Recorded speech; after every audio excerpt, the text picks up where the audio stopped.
Bonjour, je suis ravi de vous retrouver pour une nouvelle vidéo concernant aujourd'hui une légende que j'ai découverte récemment à travers la lecture d'un roman. Il s'agit du petit homme rouge qui hanta les derniers siècles de la monarchie française. Alors, tout commence en 1564, lorsque Catherine de Médicis décida de la construction du palais des Tuileries. Ce palais allait évidemment devoir être construit sur des bâtiments existants, et donc ces bâtiments allaient devoir déjà être détruits.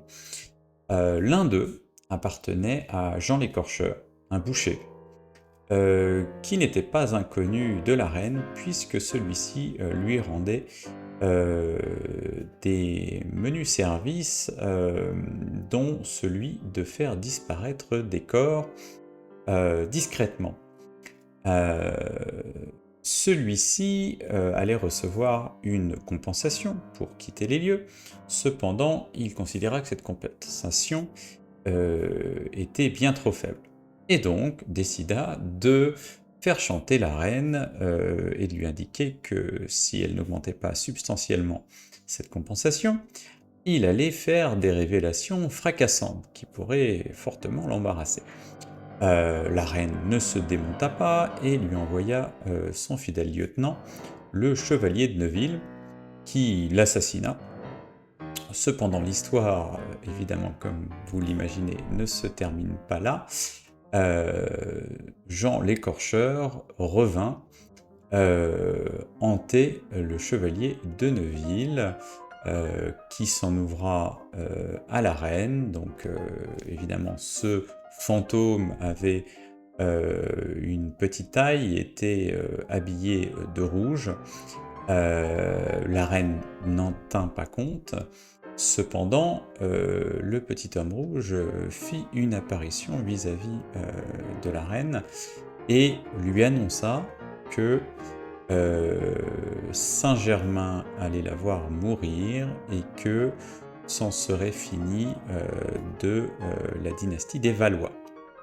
La reine, superstitieuse, décida de quitter les lieux, quitter le palais des Tuileries, puisque ce palais était sur les terres de la paroisse de Saint-Germain-l'Auxerrois, et que l'abbaye de Saint-Germain était toute proche. Donc, superstitieuse, elle décida de ne pas prendre de risques et alla se réfugier dans la ville de Blois.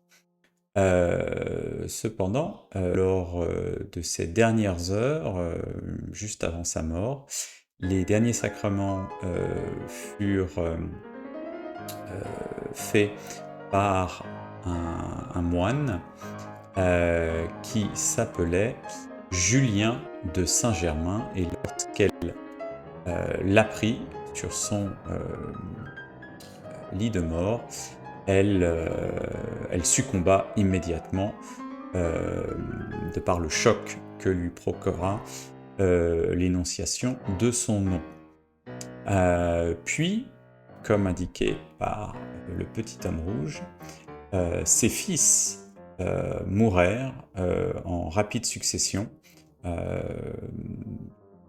ce qui annihila la dynastie des Valois, qui fut remplacée par celle des Bourbons.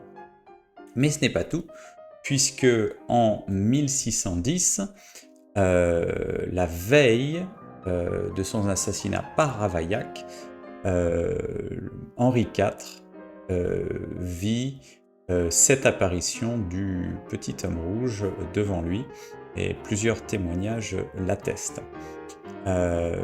Puis, ce fut le tour de Marie-Antoinette en 1792, qui, quelques jours après la prise des Tuileries par les révolutionnaires, fut visitée par le petit homme rouge qui lui annonça sa fin prochaine. Ce qui fut fait, évidemment, puisque toute la famille fut exécutée. Ensuite, nous passons à Napoléon Bonaparte, qui lui aussi fut victime de ce petit homme rouge.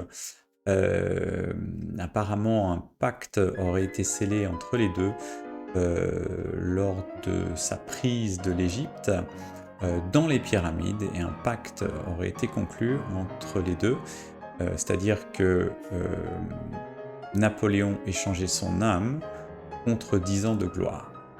Puis, en 1814, il serait revenu et lui aurait annoncé la fin de son règne prochaine, ce qui arriva 3 mois après avec son abdication. Et enfin, il serait revenu juste avant Waterloo, et l'on connaît la suite. Ce petit homme rouge, il y a également d'autres témoignages un peu moins importants dans les décennies suivantes, et il aurait été vu pour la dernière fois lors de la destruction du Palais des Tuileries pendant la Commune de Paris en 1871, où il aurait été aperçu disparaître dans l'incendie en une volute de fumée. Voilà. Donc cette couleur rouge, couleur du sang, couleur de la Révolution, était tout à fait dans l'esprit du temps et l'état d'esprit et les superstitions de cette époque. Voilà. J'espère que vous aurez appris quelque chose. Moi, j'ai trouvé cela très intéressant. Et je vous rappelle que vous pouvez prendre des cours de français avec moi, que j'ai développé un module d'apprentissage pour les débutants complets, avec des dialogues progressifs, des points de vocabulaire, de grammaire, des exercices et un forum pour me poser des questions. Voilà, je vous souhaite une très bonne journée et à la prochaine vidéo. Au revoir.